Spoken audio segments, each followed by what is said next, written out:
Good morning, session chair and the participants. Today, I'm going to present my paper on the topic Bridging the Skills Gap, VET Centers as Catalyst for Sustainable Economic Growth, reference 066, LKA 25.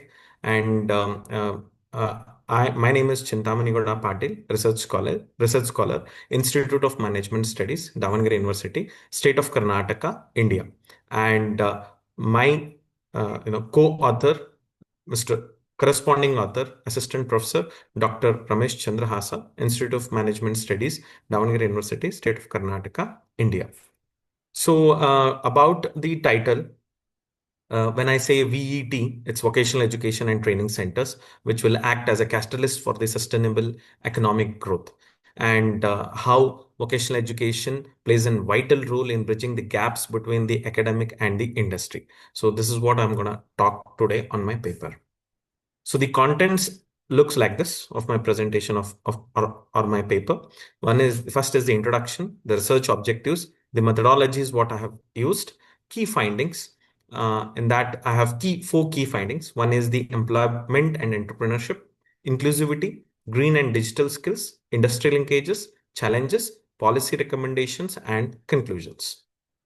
So I'll start with my first content, that is introduction. So when we talk about vocational education training, and it acts as a catalyst for economic growth of a country. So there comes one is the sustainable development, which talks about the economic growth of the country, the social inclusion, and the environmental sustainability. See, when we talk about the bridging the skill gaps, we know that because of the lots of technological advancements, the trends, what we see in the industry revolution, which is happening, there are futuristic skills which our youth should be prepared for to acquire those jobs which will be who will become the future workforce of our nation. And once you acquire such type of skills, the advanced futuristic skills, then you will be employable, you will be employed for such the working environment or the job opportunities which will grow as per the advancements of the skills and other things. And once you are ready for such skills, futuristic skills, then the country's economic growth will automatically happen. One. Second is the social inclusion, including all sections of the society. Be it the urban, the youth at the urban, the semi-urban, rural, and the downtrodden. When I say social inclusion, it is also the deprived sections, the downtrodden people who does not have the accessibility to the education. So such people. Then third is environment sustainability. We are making the present youth employable, job ready for the current industry. But we also have to ensure that it's not only getting the employment or job, but we have to make them sustainable. So we also talk about the green skills, like the solar energy, the renewable energy. So we'll have to make our present youth, who will be the future workforce of the country, to also equip themselves on the environment sustainability. One. Now, what are the challenges? The challenges is the skill mismatch and the rising youth unemployment. Sorry. So when I talk about the skill mismatch, whatever I study in my academics, whatever I study in my graduation, and what I do in industry, there is mismatch. So the challenge is, how do we bridge this gap? Now, vocational education comes into picture here. One. Second, there are enough vacancies, enough job opportunities, enough requirements from the industry or from the labor industry or from the labor market. But does my youth, the current youth, skill to get to, are they do they have the required skill set? Are they equipped? Are they proficient to acquire such skill sets? Again, is a challenge here. Probably in this paper, I'm trying to address this issue. Then second is, what is the solution? Vocational education and training centers, VET, bridge this bridge the education and industry needs. So the VET centers plays a vital role in understanding the industry skills requirements, and accordingly identify those skill sets, bridge the curricula accordingly, and mobilize the students. When I say the students, the present youth from urban, semi-urban, rural, and also the downtrodden who does not have the accessibility to the basic education, and mapping that to the industry needs by providing them the required knowledge or the skills, by providing them the industry relevant certification, and making them job ready or employable. Then research objectives evaluate the effectiveness of VT centers in promoting sustainability, identify challenges in delivering inclusive quality training, recommend strategies for enhancing VT's contribution to SDGs. So when we talk about VTs, when VTs act as a catalyst or a bridge between the academics and the industry, so we also have to evaluate the effectiveness of the centers. Then what is the performance evaluation of these VT centers, or the quality of the training?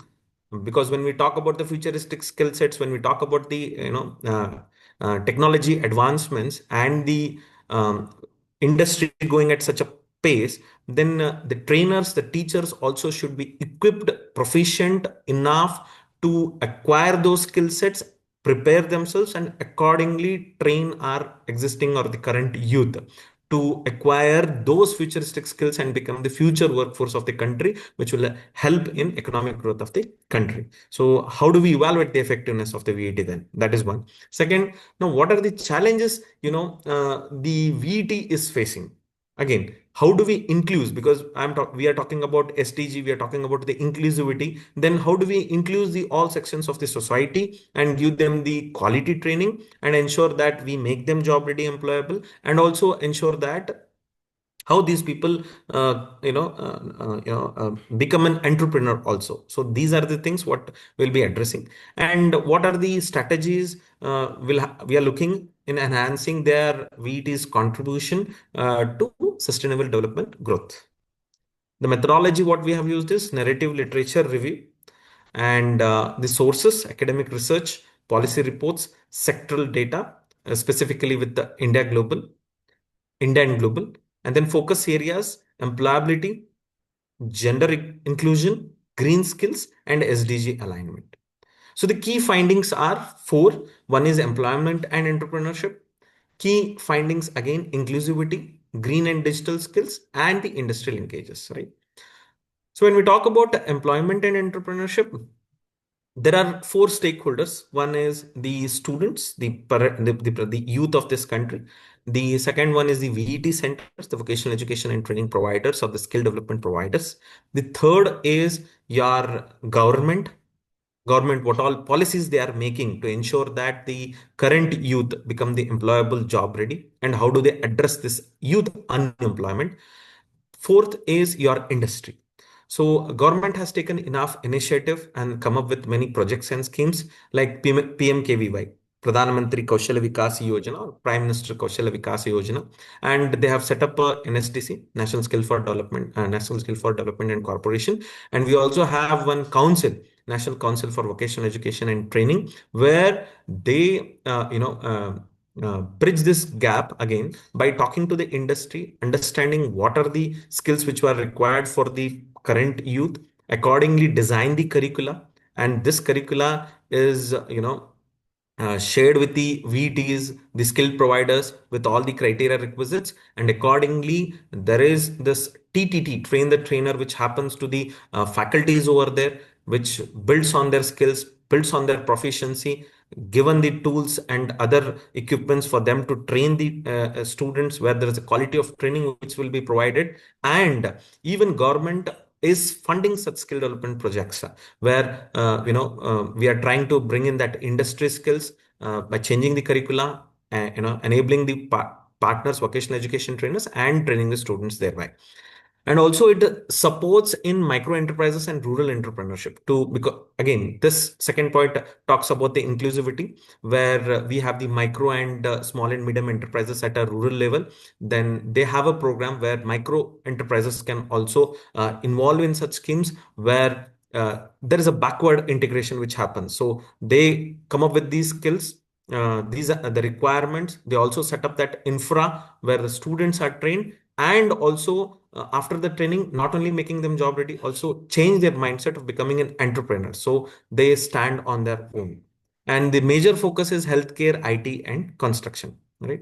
The inclusivity, as we discussed, we need to include the female segment who have been deprived from the higher education, So there is a lots of dropout after 11th and 12th. So trying to bring in them into the main education stream and provide them the skill development force, because the female population contributes almost 49 to 50% of the population. And when the 49 to 50% of the women population does not are not skilled, are not equipped to the futuristic skills, then 50% of the contribution lacks for the overall economic growth of the country.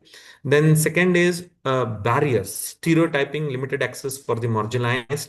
So we have this rural areas, semi-rural areas, and the marginalized or the deprived society who does not have the accessibility to the education, where education is a costly affair for them, where education, to get that quality education, they have to move from their existing location, city area, to a urban or a potential cities to get that required education. So how do we include those people? So these schemes or projects are driven in such a way that the programs are designed in such a way that the women's and the marginal section people can acquire it, and these VET centers are set up at the rural areas, semi-rural areas, and those places where there is no accessibility to the education. So that is one.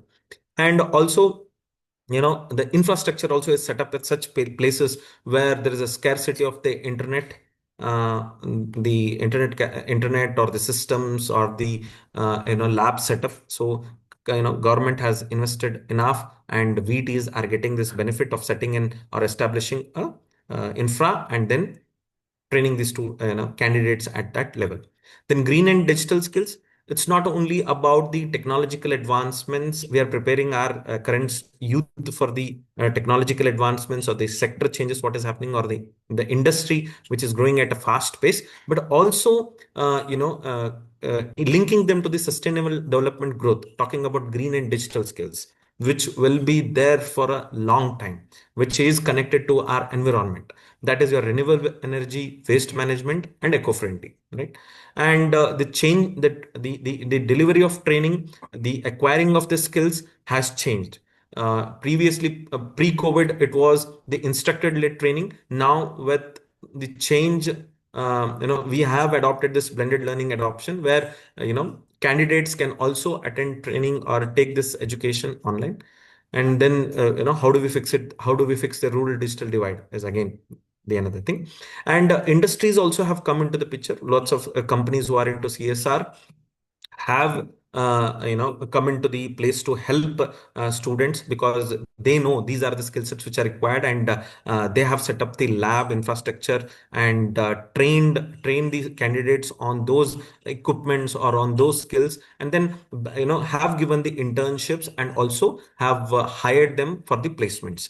And examples, best practices be from Tata Strive and Bosch Bridge partnerships. And also the curriculum, the industry relevant skills has been aligned as per the national skills quality framework, right? Challenges, again, the infrastructure deficit, then untrained faculty, outdated labs, slow adoption of new technology, weak industry partnership, and gender and social barriers limiting inclusivity. Now, what are the recommendations? Modernize the curricula as per the industry requirement, give them the technology and the green skills, strengthen the industry linkages by providing the internships and co-design courses, then promote inclusivity by giving the scholarship to the meritorious students, mentorship to the candidates, the merit students, then create enough awareness about the industry and their requirements, then invest in infrastructure and faculty training, and build transparent monitoring and evaluation systems. Conclusion: VT centers act as a catalyst for sustainable development, economic growth, and aligned to SDG 4, that is promoting quality education, SDG 4, SDG 8, where we talk about the decent work and economic growth, and SDG 9, industry, innovation, and infrastructure. Need innovation, inclusivity, strong industry ties, and future ready skills. Thank you. If you have any queries, any doubts, people can reach me and my corresponding author, Dr. Ramesh Chandrahasa, on these email IDs: chintup.research@gmail.com, drrcma@gmail.com. Thank you. Thank you so much.